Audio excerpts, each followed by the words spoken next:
The ocean does not return what it takes. But 33 years later, it did. A silver ring, encrusted with barnacles and shame. Her mother threw it away to erase the past. Have you ever held something you thought was lost forever? The ring should not exist. Lyra holds it in her palm at the edge of Crescent Shore, barefoot in cold sand, dawn light breaking soft and gold across the water. The metal is silver beneath a crust of barnacles and salt. It weighs almost nothing. Her fingers tremble around it. She does not remember this ring, but she knows it. 33 years ago, her mother stood exactly here and threw it into the ocean. Lyra was 7 years old. She remembers the scream. Raw and animal, ripping through the fog like something tearing open. She remembers the arc of silver spinning through the air, catching light for one impossible second before it vanished into the waves. She remembers her mother collapsing onto the sand afterward, sobbing so hard her body folded in half. Lyra stood 5 feet away and said nothing. She did not know what betrayal meant. She only knew her mother was breaking. The ocean swallowed the ring. The tide pulled it under. Lyra believed it was gone forever. But 3 days ago, a fisherman named Cale found it tangled in netting 3 miles offshore. Barnacles had fused to the band. Salt had corroded the edges. But inside, faintly visible beneath layers of erosion, were her mother's initials.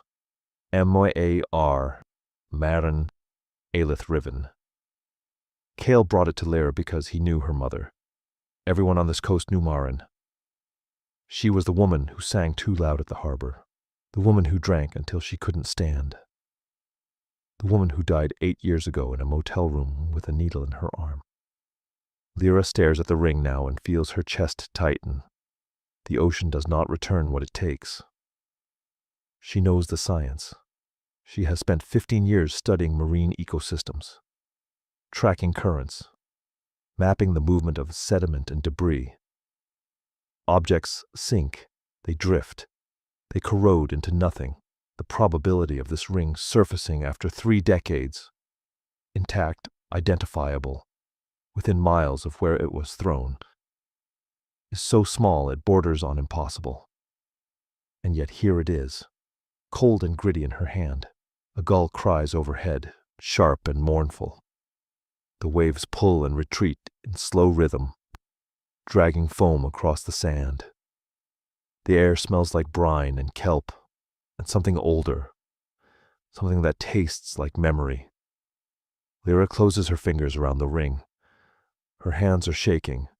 She has not thought about her mother in months. She has trained herself not to. Grief is a muscle you can learn to ignore if you practice long enough. You wake up. You work. You catalog tide pools and measure salinity levels, and write reports no one reads. You build a life out of small, predictable things. You do not look back. But the ring is looking back at her. She turns it slowly, feeling the roughness of barnacles against her palm. They have grown over the silver like armor, tiny calcified shells clinging to metal. She wonders how long it took, how many years the ring spent tumbling along the ocean floor before something, current, chance, gravity, lifted it into a fisherman's net.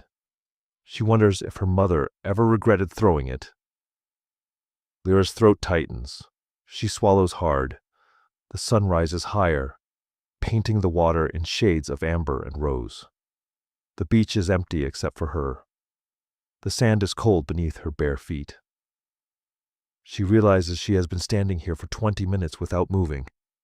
She does not know what to do with this. She does not know what it means that the ocean gave it back. Her mother threw the ring in rage. Lyra remembers that much. There had been a fight. Her mother screaming at someone on the phone, voice cracking, words Lyra was too young to understand. Then Maren hung up. She walked outside. She pulled the ring from her finger and stared at it for a long time, face pale and wet with tears. Then she threw it as hard as she could. Lyra followed her to the shore. She watched the ring disappear. She watched her mother sink to her knees in the sand, shoulders heaving, hands pressed against her face. Lyra wanted to say something. She did not know what, so she stood there in silence until her mother finally stood up, wiped her eyes, and walked back to the house without looking at her. They never spoke about it again. And now, decades later, the ring is back. Lyra lifts it toward the light. Dawn refracts through the barnacle crust, scattering tiny rainbows across the silver. Her mother's initials are barely visible, worn almost smooth by time and salt. But they are there, proof that Marin existed. Proof that she loved someone once. Proof that she was capable of rage so deep she tried to erase her own memory. Lyra's hands tremble harder. She does not want this. She does not want to feel the weight of her mother's choices pressing into her palm. She does not want to remember the woman who sang lullabies one night and disappeared for 3 days the next. She does not want to carry the ghost of someone who could not carry herself. But the ocean has given her no choice. She closes her fist around the ring and feels the cold metal bite into her skin. The waves crash. The gulls cry. The world keeps turning. And Lyra stands at the edge of Crescent Shore, holding something that should not exist, feeling her body shake with a grief she thought she had buried long ago. For 3 days, the ring sits on Lyra's kitchen counter. She does not wear it. She does not throw it away. She does not put it in a drawer or a box or anywhere she might forget it exists. It stays exactly where she placed it the morning she brought it home. Next to the coffee maker, under the flat white light of the ceiling fixture. She looks at it every time she walks past. Lyra is 40 years old. She works as a marine biologist for the Coastal Ecology Institute, cataloging tide pool ecosystems along a 12-mile stretch of shoreline. Her job is precise, methodical. She measures water temperature.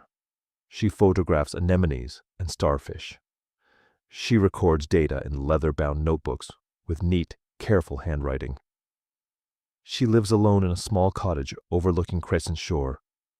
White walls, clean counters, no photographs on the walls. The only decoration is a single shelf of field guides and a potted succulent she forgets to water. She has built a life out of control. Moussa, her mother, was chaos. Marin was laughter that turned to sobbing without warning. She was 3 days of silence, followed by manic dancing in the kitchen at 2 a.m. She was love that felt like drowning. Lyra learned early that survival meant distance, so she became the opposite. Quiet where her mother was loud, still where her mother was spinning, predictable where her mother was a storm. And it worked. For decades, it worked. Until the ring came back. Now Lyra stands in her kitchen at 6 a.m, coffee cooling in her hand, staring at a piece of silver that should not exist. The barnacles have dried. The salt has crystallized into tiny white grains along the band. Under the fluorescent light, the metal gleams coldly. She has tried to rationalize it. She has spent 2 nights at her desk, pulling up ocean current maps and drift models. She has calculated tidal patterns and storm surges. She has traced the probable trajectory of an object thrown from Crescent Shore 33 years ago. The data does not support its return. An object that small, that dense, should have sunk. It should have been buried in sediment or carried miles offshore by deep currents. Even if it surfaced, the probability of it drifting back to the exact coastline where it was thrown, let alone being found intact, is infinitesimally small. But here it is. The science fails her. The logic collapses, and Lyra does not know what to do with impossibility. She sets her coffee down. The silence in the cottage presses against her ears. She hears the hum of the refrigerator, the faint creak of the floorboards, the sound of her own breathing. She has not spoken to anyone about the ring. She has not told Kale why it mattered. She has not called Tavi, her oldest friend, who would ask too many questions. She has not written about it in her journal. For the first time in 6 years, Lara stopped writing in her research journal. She opened it yesterday morning. She held her pen. She stared at the blank page, and she could not make herself write.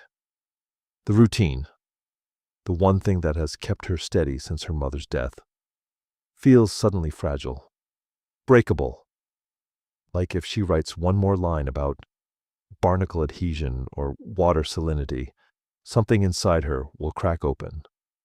So she closed the notebook. She put it back on the shelf, and she has not touched it since. A knock on the door startles her. Lyra turns. Through the window, she sees Seville standing on her porch, holding a basket of tomatoes from his garden. He is 76 years old, with weathered hands and soft eyes. He has lived next door for as long as Lyra can remember. He knew her mother. Lyra hesitates.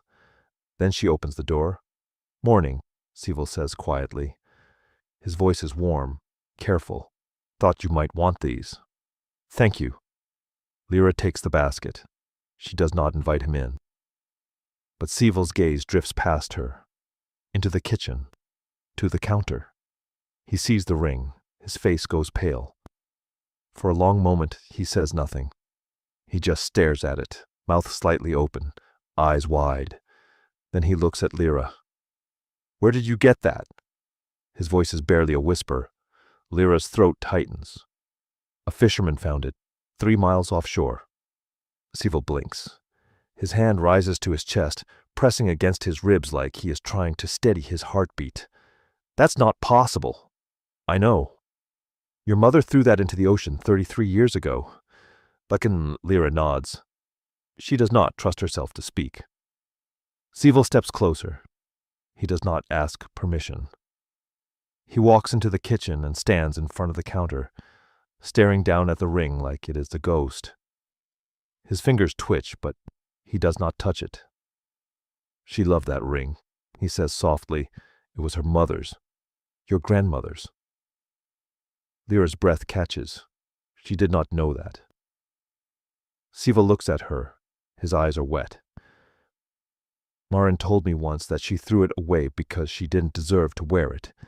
She said she'd failed, that she was broken like her mother was broken, and she couldn't stand carrying that memory anymore." Lyra feels something cold settle in her chest. "She regretted it," Seville continues. His voice cracks. "Every day after, she regretted it. She told me once, maybe 5 years before she died, that if she could go back, she would have kept it. She would have given it to you." The kitchen is silent except for the hum of the refrigerator and the sound of Lyra's heartbeat in her ears. Seville's hand hovers over the ring. Then he pulls back. He looks at Lyra, eyes full of something that might be sorrow or hope or both. "She wanted you to have it back," he whispers.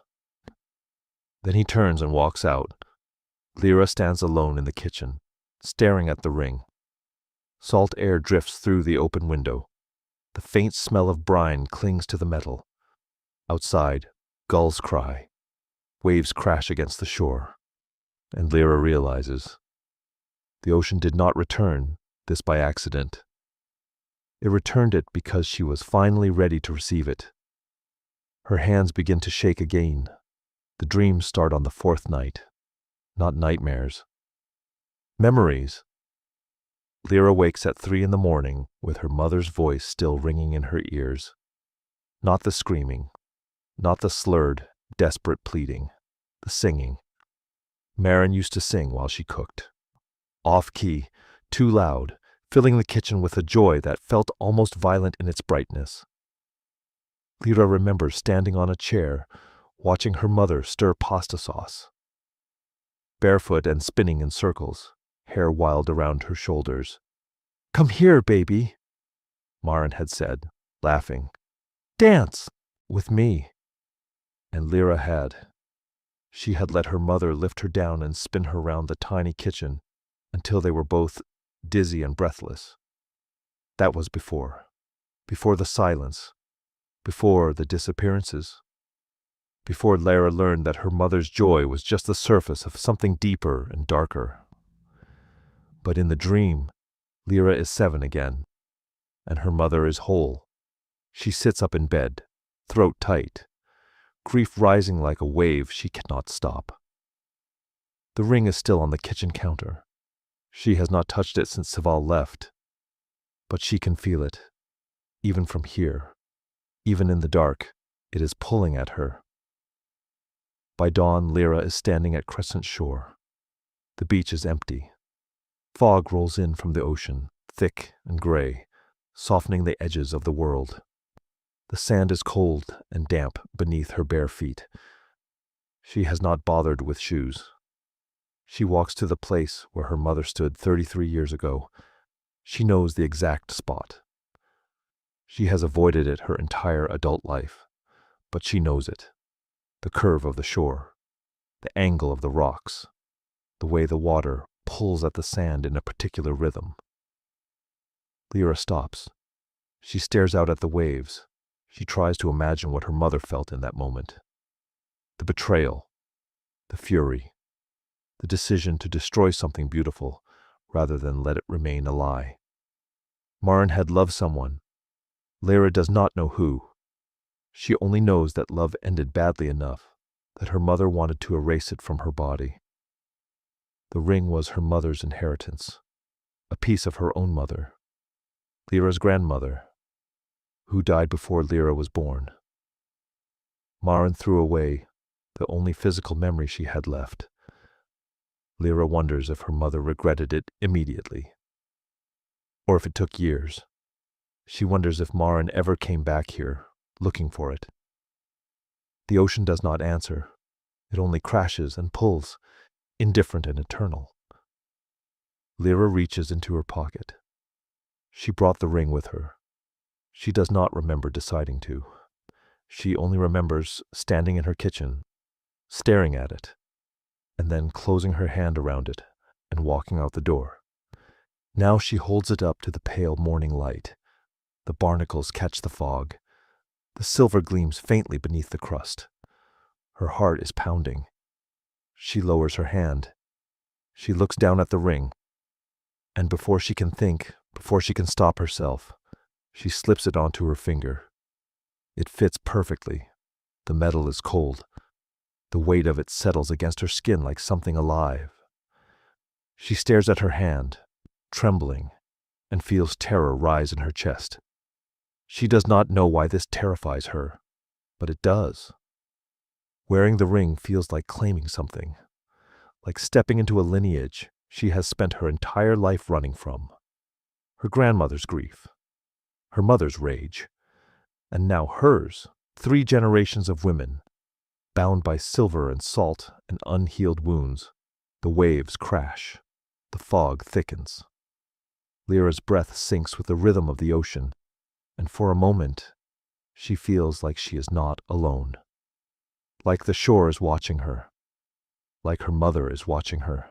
She closes her hand into a fist, feeling the ring press into her palm. "I don't know what you want from me," she whispers. The ocean does not answer, but it does not need to. Lyra already knows. That evening, Tavi knocks on her door. Lyra opens it to find her oldest friend standing on the porch, holding a bottle of wine and wearing a soft, knowing smile. Tavi is 42, 2 years older than Lyra. She has kind eyes and a steady voice and a job as a trauma therapist that has made her uncomfortably good at seeing through walls. "You've been avoiding me," Tavi says. Lyra does not deny it. She steps aside and lets her in. They sit at the kitchen table. Tavi pours 2 glasses of wine. She does not ask about the ring immediately, but Lyra knows she has seen it. Tavi sees everything. "You're wearing it," Tavi says finally. Lyra looks down at her hand. The ring is still there. She has not taken it off since this morning. "I don't know why," Lyra says quietly. Yes, you do. Lyra's jaw tightens. She does not want to do this. She does not want to talk about her mother, or the ring, or the dreams that have started pulling her backward into memory. But Tavi is patient. She waits. And eventually, Lyra breaks. It was my grandmother's, she says. Her voice is hoarse. Marin threw it away because she thought she didn't deserve it. And now it's back, and I don't know what that means. Tavi nods slowly.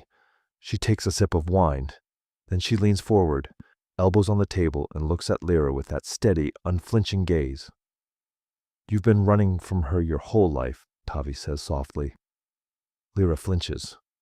You built this entire existence to be the opposite of her. Tavi continues. Quiet. Controlled. Safe. And it worked. You survived. But Lyra... She pauses. Her voice gentles. Maybe she's asking you to stop running.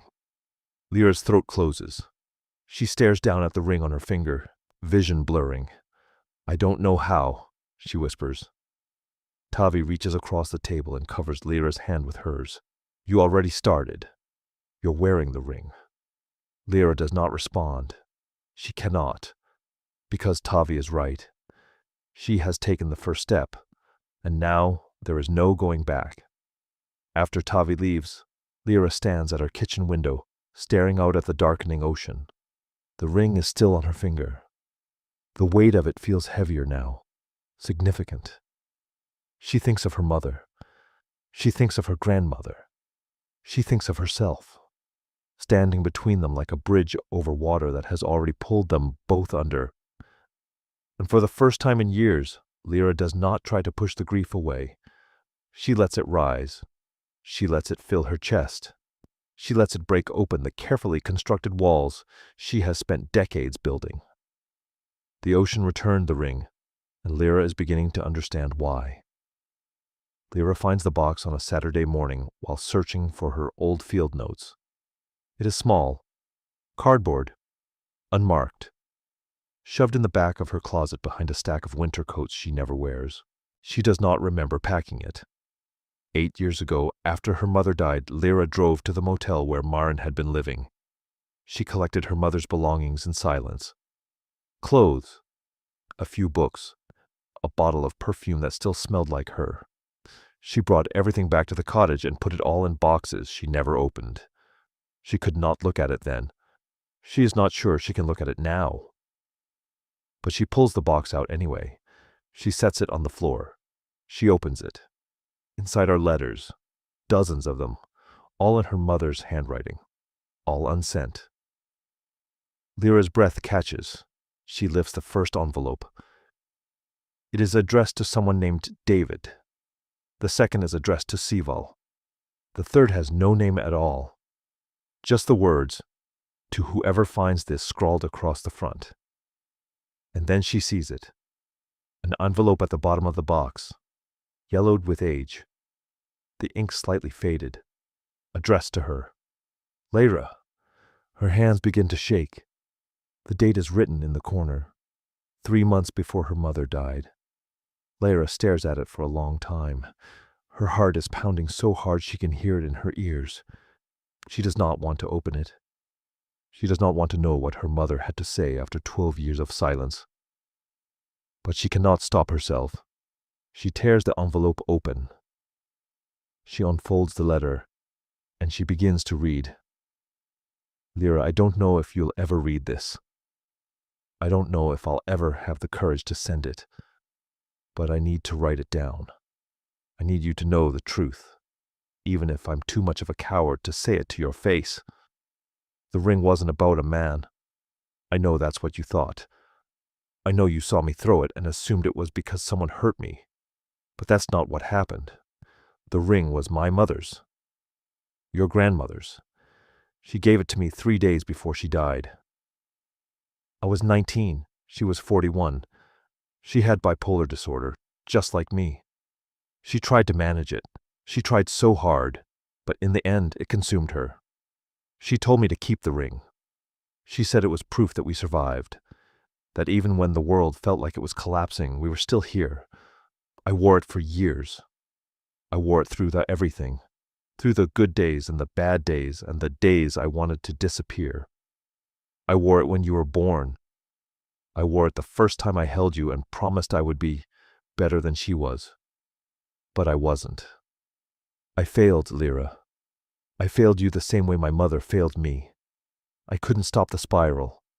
I couldn't stop the rage or the silence or the disappearing. I tried. God, I tried, but I was broken like she was broken. And I couldn't stand it. So I threw the ring into the ocean. Not because someone betrayed me, because I betrayed myself. I betrayed you. I didn't deserve to carry her memory. I didn't deserve to wear something that was supposed to mean survival when all I did was destroy everything I touched. I wanted the ocean to take it. I wanted the ocean to take my shame and bury it so deep I'd never have to look at it again. But I think about it every day.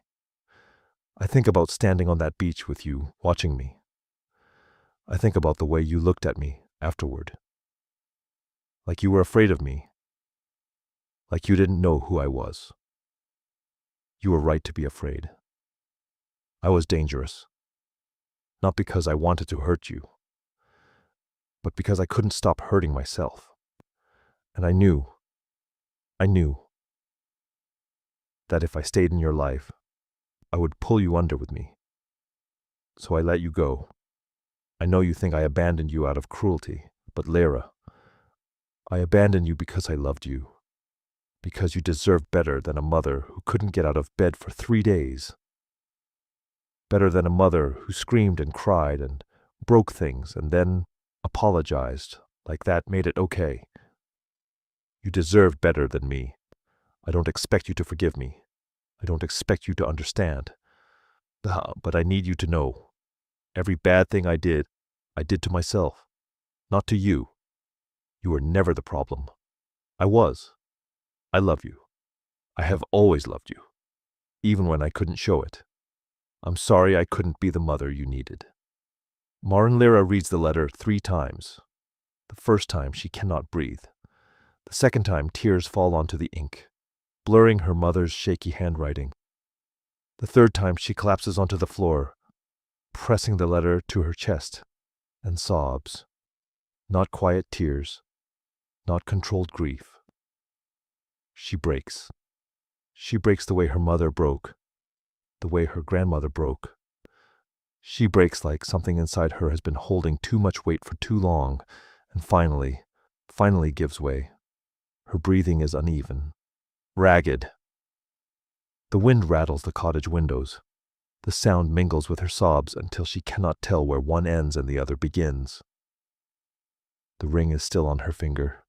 She can feel the weight of it now. Not just her mother's grief, but her grandmother's.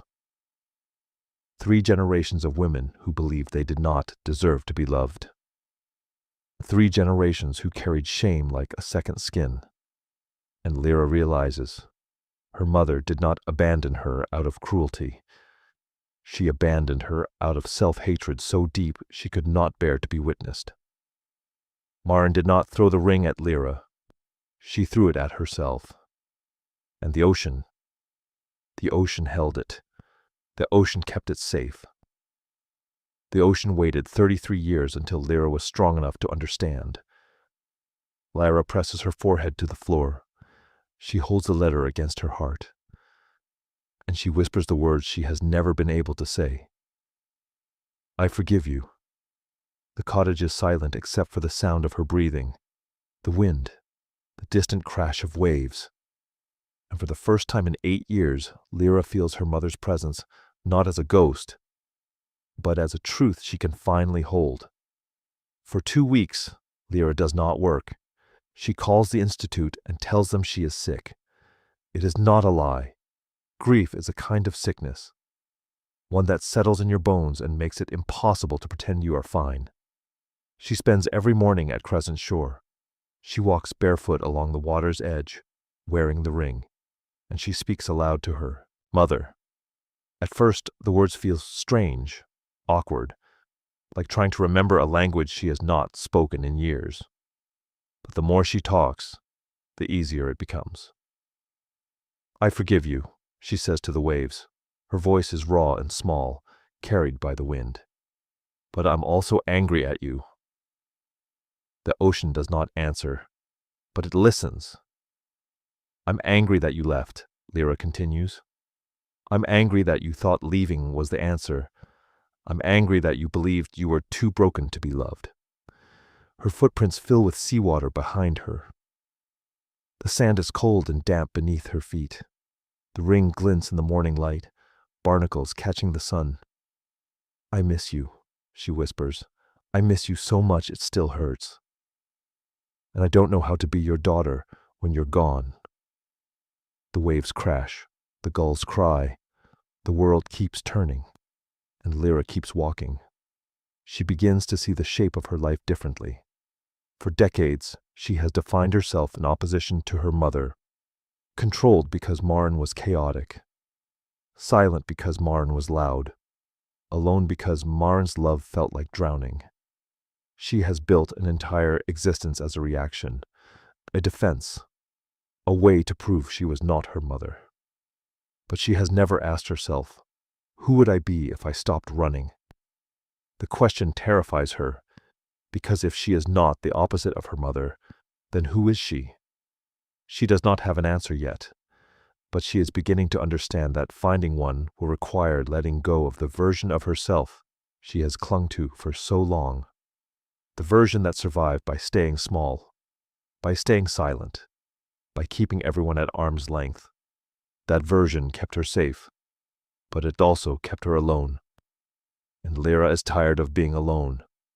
One evening, as the sun sets over Crescent Shore, Civil finds her sitting in the sand. He does not ask permission. He simply lowers himself down beside her, joints creaking, and stares out at the water. They sit in silence for a long time. Finally, Civil speaks. His voice is soft, careful. You've been coming here every day. Lyra nods. She does not trust herself to speak. Talking to her? Another nod. Civil is quiet for a moment.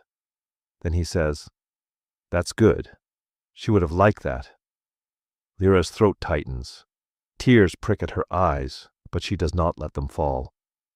I don't know if it's helping, she admits. Her voice cracks. I don't know if anything helps. Civil looks at her.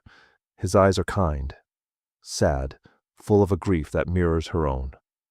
Grief doesn't end, he says quietly, but it can become something softer, if you let it. Lyra turns to him. How? By letting it be what it is, by not trying to fix it or bury it or pretend it doesn't exist, by just carrying it, the way you'd carry something precious. He gestures to the ring on her finger. Like that. Lyra looks down at her hand. The ring is warm now, no longer cold. The barnacles have dried into pale, delicate patterns. The silver beneath catches the fading light. She realizes she has been carrying this ring for weeks, and it has not destroyed her. Maybe grief is the same. Maybe forgiveness is not about erasing the past. Maybe it is about letting it be whole, broken parts and all. If you have ever inherited pain you did not choose, share this story. Some things only heal when they are spoken aloud. Civil stands slowly. He places a hand on Lyra's shoulder, just for a moment, and then he walks back toward his cottage, leaving her alone with the ocean and the fading light. Lyra stays on the beach until the stars come out. She speaks to her mother one more time. I don't know who I am without you, she says. Her voice is steadier now, calmer. But I think I'm ready to find out. The wind blows cold against her face. The ring presses warm against her skin. The waves crash in their endless rhythm, pulling and retreating, and Lyra feels something shift inside her. Not healing, not yet, but the beginning of it. The willingness to try. Over the next few days, small things change. She opens her research journal again. She writes one sentence, then another. The words come slowly, but they come. She calls Tavi and tells her about the letter. Tavi listens without interrupting. When Lyra finishes, Tavi says simply, "I'm proud of you." Lyra does not know how to respond to that, so she just says, "Thank you." She starts sleeping through the night again. The dreams of her mother continue, but they are softer now, less haunted. In one dream, Maren is braiding her hair on the porch. In another, they are dancing in the kitchen. Lyra wakes from these dreams with tears on her face. But they are not painful tears. They are the kind that come when you remember something beautiful you thought you had lost forever. She still wears the ring. It has become a part of her now. A reminder. A bridge, not just to her mother, but to herself. She wears it when she walks the beach. She wears it when she catalogs barnacles in tide pools. She wears it when she sits at her kitchen table and stares out at the ocean, thinking about all the ways love can break you, and all the ways it can hold you together. The ring is no longer a relic of pain. It is reconciliation, a promise that grief does not have to mean erasure, that memory can coexist with healing, that you can carry the past forward without letting it define you. Lyra does not have all the answers yet, but she is learning to live with the questions, and that, she is beginning to understand, is enough. Tavi comes back on a Thursday evening. Lyra opens the door to find her standing on the porch, holding 2 cups of tea and wearing an expression that says she is not leaving until they talk. Lyra lets her in. They sit at the kitchen table. The cottage is quiet except for the faint sound of wind through the open window. The ring is still on Lyra's finger. It has been there for 3 weeks now. She cannot remember the last time she took it off. Tavi sets the tea down and looks at her. "You seem better." Lyra nods. "I am, I think. You're talking to her." "Every day." Tavi smiles. Soft. Sad. "Good." They sit in silence for a moment. Then Tavi leans forward, elbows on the table, and asks the question Lyra has been dreading. "Why have you never been in a relationship longer than 6 months?" Lyra freezes. Her throat tightens. She looks away, out the window, at the darkening sky.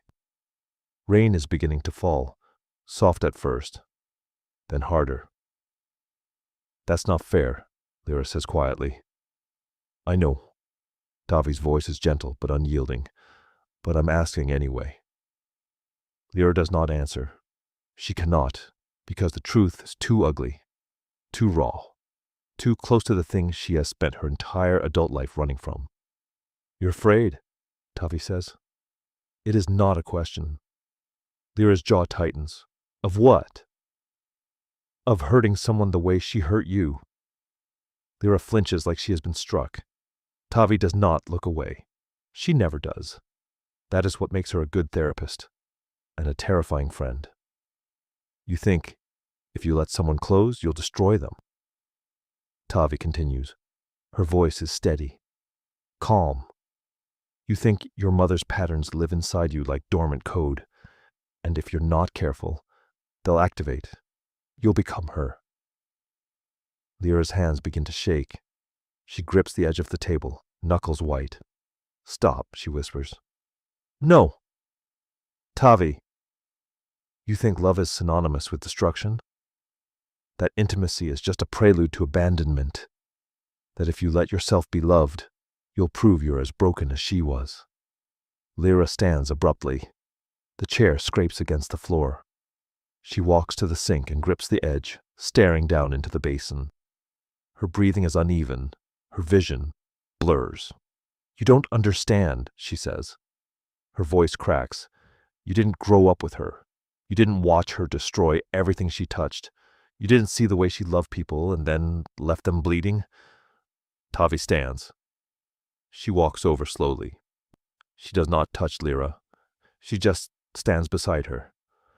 "You're right," Tavi says softly. "I didn't. But I know you, and I know you're not her." Lyra shakes her head. Tears spill over. How do you know that? How can you be sure? Because you're terrified of becoming her. And she never was. The words hit Lyra like a wave. She collapses against the sink, shoulders shaking, sobs tearing out of her throat. Tavi steps closer and places a hand on her back. She does not say anything. She just stands there, steady, present. Lyra cries until she has nothing left. When she finally lifts her head, she sees her reflection in the small mirror above the sink. Her face is pale, tear-streaked. Her eyes are red and swollen. And for a moment, she sees her mother looking back at her. The same eyes, the same hollow exhaustion, the same expression Maren wore in the weeks before she died. Lyra's breath catches. "I look like her," she whispers. Tavi looks at the mirror, then at Lyra. "Yes, you do." "I'm afraid I am her." Tavi is quiet for a long moment. Then she says, "You're afraid because you love people. Because you know what it feels like to be hurt. Because you care enough to worry. Those are not signs you're broken, Lyra. They're signs you're human." Lyra stares at her reflection, at her mother's eyes, at the ring on her finger. "She threw the ring away because she thought she didn't deserve it," Lyra says. Her voice is hoarse. "What if I do the same thing? What if I throw away love because I'm too afraid to hold it?" Tavi steps in front of her. She places her hands on Lyra's shoulders and looks her directly in the eyes. "You are not your mother," she says firmly. "But you will keep believing you are until you let yourself be loved, until you stop punishing yourself for her pain." Lyra's throat tightens. "I don't know how." "Start by believing you deserve it." The rain falls harder outside. The sound fills the cottage. The wind rattles the windows. The world feels like it is weeping with her. Lyra looks at the ring on her finger. The ring her grandmother wore. The ring her mother threw away. The ring the ocean returned. She realizes the ring is not just about Maren. It is not just about forgiveness or grief or intergenerational pain. It is about choice. Will she keep it? Will she carry love forward? Or will she throw it into the ocean too, convinced she does not deserve to hold something beautiful? Lyra looks back at the mirror, at her mother's eyes, at her own face, and she says out loud the words she has never been able to say. "I am not her." Her voice is shaking, but it is steady enough. "I am not her," she says again, louder this time. Tavi smiles. Tears glisten in her eyes. "No, you're not." Lyra grips the sink. The cold porcelain presses into her palms. The rain pounds against the roof. The wind howls. And for the first time in her life, Lyra believes it. She is not her mother. She is not destined to repeat the same patterns. She is not condemned to destroy everything she touches. She is her own person, with her own choices, her own future, and she gets to decide what that looks like. After Tavi leaves, Lyra stands at the window and watches the rain fall over Crescent Shore. The ocean is dark, restless. The waves crash against the rocks with a ferocity that mirrors the storm inside her. But beneath the fear, beneath the grief, beneath the weight of everything she has carried for so long, there is something else. Something small, fragile, but real. Hope. She does not know what comes next. She does not know if she will ever be brave enough to let someone love her. She does not know if the fear will ever fully go away, but she knows this. She is not her mother. And that is enough to start with. Lyra returns to work on a Monday morning. She has been gone for 3 weeks. The lab feels strange when she walks in. Familiar but distant. Like stepping into a room you used to live in, but no longer recognize as home. Her desk is exactly as she left it. Field notebooks stacked in neat rows. Microscope covered with a cloth. The faint, smell of salt and formaldehyde hanging in the air. She sits down, she pulls the cloth off the microscope, and she gets to work. Today she is cataloging barnacles, the same creatures that clung to her grandmother's ring for 33 years. She places a cluster under the lens and adjusts the focus. The shells come into view, small, ridged, impossibly resilient. They are cemented to a fragment of driftwood, their tiny bodies pressed against each other in tight formation. Lyra stares at them for a long time. She has studied barnacles for years. She knows their biology. She knows how they attach to surfaces using one of the strongest natural adhesives in the world. She knows they are filter feeders, drawing nutrients from the water around them. She knows they can survive in harsh conditions. Extreme temperatures, violent waves, long periods without food. But she has never noticed this before. They build homes on drifting things. They do not wait for stability. They do not wait for solid ground. They attach to whatever is moving through the water, rocks, ships, whales, debris. And they hold on.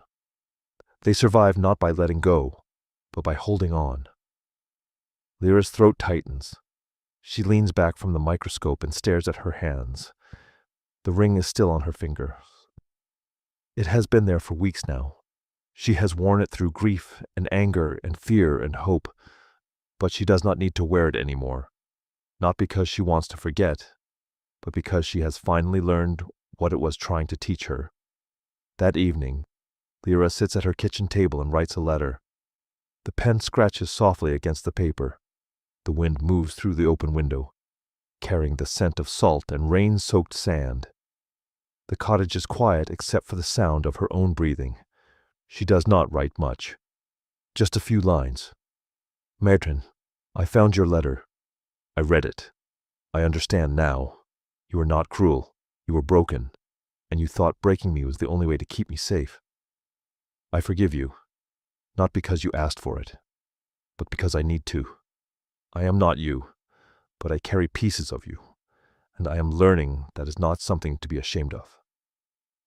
I hope you found peace, wherever you are. I hope you know I loved you, even when I could not say it. Lyra, she folds the letter carefully. She places it in an envelope, and she walks to Crescent Shore. The beach is empty. The moon is full, casting silver light across the water. The waves are calm tonight, gentle, almost kind. Lyra walks to the place where her mother stood 33 years ago. The place where Martin threw the ring. The place where everything began. She kneels in the sand. She digs a small hole with her hands. The sand is cold and damp beneath her fingers. She places the letter inside. She covers it with earth. She presses her palm against the ground for a long moment, feeling the weight of it. I understand now, she whispers. The ocean does not answer, but it does not need to. It has already given her everything it had to give. Lyra stands. She brushes the sand from her hands. She looks out at the water, dark and endless, and she feels something settle inside her. Not closure, not resolution, but peace. The kind that comes when you stop asking for answers and start accepting that some things will never make sense. When she gets home, she removes the ring. She holds it in her palm for a long time, feeling the weight of it. The barnacles have softened with wear. The silver has warmed to her skin. It looks different now than it did the day Cale brought it to her. It looks like something loved. Lyra walks to her bedroom. She opens the drawer of her nightstand and pulls out a small wooden box. It is plain, simple, the kind you might use to store old photographs or letters or things you want to keep safe. She places the ring inside. She wraps it carefully in soft cloth. And she closes the lid, not to hide it, not to forget it, but to honor it. She does not need to wear it every day to carry her mother forward. She does not need to cling to it like proof of her grief. The ring is hers now, and so is the choice of what to do with it. She places the box back in the drawer. She closes it gently, and she walks back to the kitchen. Later that night, Lyra sits at the window and watches the moonlight move across the water. The cottage is still. The world is quiet. She can hear the faint sound of waves in the distance, the wind moving through the dune grass, her own breathing, slow and steady. She thinks about her mother. She thinks about her grandmother. She thinks about all the ways grief can be passed down like inheritance, and all the ways it can be transformed into something softer. She thinks about barnacles clinging to driftwood, building homes on things that will never stop moving. She thinks about the ocean and how it returned something she thought was lost forever. And she realizes healing is not dramatic. It is not a single moment of clarity or catharsis or revelation. It is this: quiet, repeated, small. It is choosing to get up in the morning, choosing to go back to work, choosing to write a letter and bury it in the sand, choosing to take off a ring not because you are letting go, but because you are finally strong enough to hold it differently. Healing is the act of living with the truth, of carrying the past without letting it define the present, of loving people who hurt you and forgiving them even when they cannot forgive themselves. Lyra does not have all the answers, but she is learning to be okay with that. She is learning that some questions do not need answers. Some wounds do not need to be healed completely to stop bleeding. Some things just need to be carried. Gently, with care, the way you would carry something precious. 3 months later, Lyra stands at Crescent Shore again. This time she is not alone. Tavi is with her. They are building a cairn from stones. It was Tavi's idea. A ritual, she called it. A way to mark what has changed. A way to choose what to carry forward. They do not speak much. The work is quiet, intentional. Each stone is selected carefully, turned over in their hands, placed with precision. The ocean is calm today. The waves roll in, gently, barely disturbing the sand. The sky is pale blue, cloudless. The air smells like salt and sun-warmed earth. Lyra picks up a smooth gray stone. It fits perfectly in her palm. She holds it for a moment, feeling its weight, and then she places it at the base of the cairn. "What's that one?" Tavi asks softly. Lyra pauses. "My mother's laugh." Tavi nods. She does not ask for more. She understands. They continue building. Tavi places the next stone, then Lyra, then Tavi again. Each one balanced carefully on top of the last. The cairn grows slowly, steadily, taking shape under their hands. Lyra adds another stone. This one is darker, flecked with quartz that catches the light. "My grandmother's strength," she says. Tavi smiles. "Good." Another stone, pale pink, worn smooth by the ocean. "My own capacity for tenderness." Tavi's eyes glisten. She places her hand briefly on Lyra's shoulder, then lets go. They keep building. The cairn rises, 6 stones, 7, 8. Each one a choice. Each one a piece of the past Lyra is claiming as her own, not as burden, but as inheritance. Not because she has to, but because she wants to. When the cairn is finished, they step back and look at it. It is small, simple, just a pile of stones balanced on a beach. But it feels significant, like something sacred. Lyra stares at it and feels something shift inside her. Not grief, not fear, not even hope, just peace. The kind that comes when you stop fighting and start accepting, when you stop running and start building. Tavi sits down in the sand. Lyra sits beside her. They watch the ocean together, breathing in sync, saying nothing. The waves roll in, gentle, unhurried. The water is clear enough to see through. Light dances across the surface, catching the ripples, turning them silver. Lyra thinks about the ring, still safe in its wooden box, still hers, but no longer something she needs to hold every day to prove she has not forgotten. She thinks about her mother, not as the woman who abandoned her, but as the woman who could not escape her own abandonment. The woman who loved her daughter so much she believed the only way to protect her was to leave. She thinks about her grandmother, a woman Lyra never met but carries inside her anyway. A woman whose grief Maren tried to drown but could not. She thinks about herself, standing here, no longer running, no longer afraid, and she realizes the ring's return was not magic, it was timing. The ocean held it for 33 years. It kept it safe. It carried it through currents and storms and the slow, patient erosion of time. And then, when Lyra was finally ready, when she was finally strong enough to hold the weight of it, the ocean gave it back.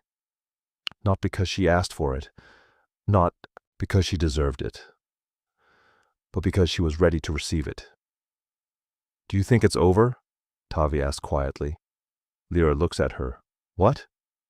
"The grief, the fear, all of it." Lyra considers this. She looks out at the water. She looks at the cairn. She looks at her hands, steady now, resting in her lap. "No," she says finally. "I don't think it ever ends, but I think it changes. I think it becomes something I can carry instead of something that carries me." Tavi nods. "That's good." "Yeah," Lyra says softly. "It is." They sit in silence for a while longer. The sun begins to dip lower in the sky. The light turns golden, warm. The breeze picks up, soft against their skin. Lyra reaches out and touches the cairn. Just once. Just to feel it. Solid. Real. Proof that she was here. Proof that she chose to build something instead of breaking it. "Thank you," she says. Tavi looks at her. "For what? For not letting me run." Tavi smiles. "You would have done the same for me." Lyra knows this is true, and it makes her feel less alone. As they walk back toward the cottages, Lyra turns one last time to look at the ocean. It is still, quiet, reflective. Its work is done. It returned the ring. It gave Lyra the chance to confront her past, to forgive her mother, to forgive herself. And now it is simply what it has always been. Water and salt and time. Lyra does not need anything more from it. She has everything she needs inside her now. That night, Lyra sits at her kitchen table and opens the wooden box. She does not take the ring out. She just looks at it. The barnacles have dried completely now. The silver gleams faintly in the lamplight. It is beautiful, not despite the erosion, but because of it.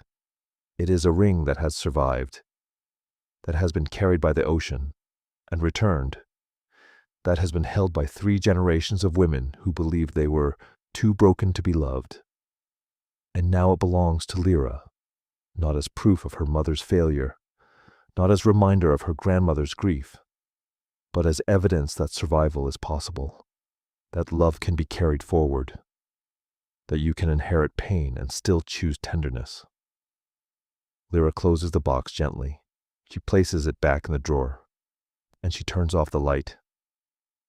The ocean does not return what it takes. Lyra knows this. She has always known this.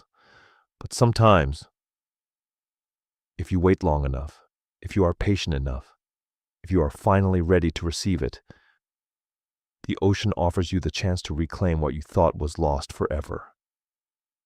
Not because it owes you anything, not because you earned it, but because healing has its own timing, and grief has its own rhythm. And sometimes, the things you need most come back to you only when you're strong enough to hold them. Lyra is strong enough now. She does not know what comes next. She does not know if she will ever be brave enough to let someone love her fully. She does not know if the fear will ever disappear completely. But she knows this. She is not her mother. She is not her grandmother. She is herself, with her own choices, her own future, her own capacity to love and be loved. And that is enough. It has always been enough.